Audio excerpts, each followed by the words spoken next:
first night of the tour, yeah, I think a little bit, because you know, you've got all that new gear and all the new personnel, and you don't know whether it's going to all work or not, or if it's been connected or hung right. Usually you'll go to the venue that you're going to play in the first night a couple days ahead of time to set everything up. And you know, when people are goofing around and getting to know each other, sometimes things happen, you know. But as far as like me being nervous about myself or my performance, absolutely not.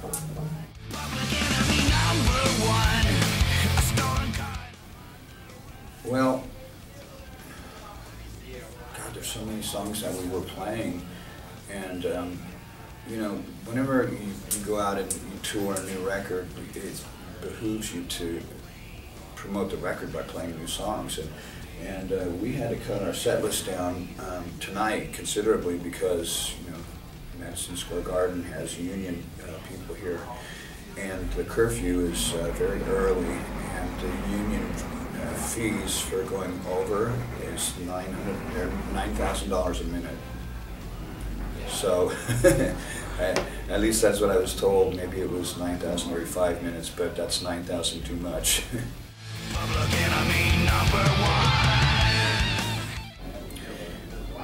I didn't. You know, we were, a lot of the songs we were writing as we were going along, you know, I had a huge collection of riffs that I kept over the years, and just putting riffs together here and there and building songs, it's neat because you know what the parts are, but you don't really know how it's going to end.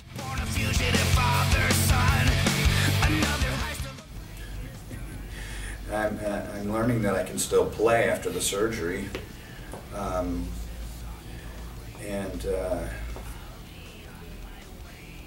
I don't know, I'd have to say not for a while, because you know, as the pain continued to increase prior to the surgery, it became harder and harder to play. And now that the surgery was completed and it's successful and I've completely healed, now I'm just getting my hand to you know, come back. I mean, because if you look at the difference in my hands right here, look how thick that hand is right there.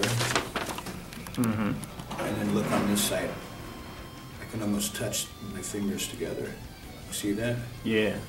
So my hand shrunk a lot during the period where the nerve damage was taking place, and I didn't even notice it until I was hospitalized, and the lady said, "You've got atrophy here and you've got atrophy here," and I'm like, what? You know, and it was pretty scary, and so I've been doing physical therapy for it. And I'm sure at some point I'm going to discover a new trick on guitar or something like that again. But I mean, there's so many great players out right now that have pushed the limits of guitar playing. There's not really much space left to create anything new.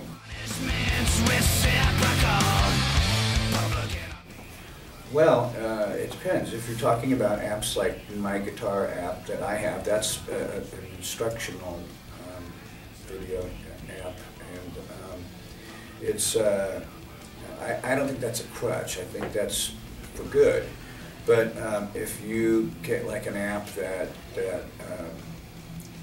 will allow you to build songs and to manufacture a band that really has no talent, you know, and make them into a band that sounds great, the true test comes when you go see them live. You know, if they stink, then you know that they were cheating. So I think that there's good and bad with it. I'm pretty much under the radar.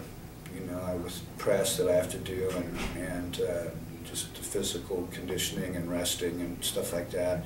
Plus, once we get here, from about 3 hours before showtime up until showtime, we're warming up and we're playing the guitar, or we're doing vocal warm-ups, going over stuff. You know, like some bands need to rehearse their whole repertoire, at some point. When we did rehearsal at the beginning of this tour, we played 3 songs, and then we went back to the hotel, and then the next night we played live. Or no, the next night was the rest of the band's sound check time, and then the next night is when we played live. So I had only played 3 songs since the Jimmy Kimmel show, and I think we only played 4 songs there, and that was since the Yankee Stadium show. So I hadn't played a lot of music, and we had Christina Scabbia come out and sing a Tulamone with us, and I just said, let's just do it, don't worry about it, you know. And they're saying, we need to rehearse it, you guys need to do the sound check properly because we have intermixes and stuff like that. And it's like, dude, I trust you. If you don't trust you, that's the time for me to get worried.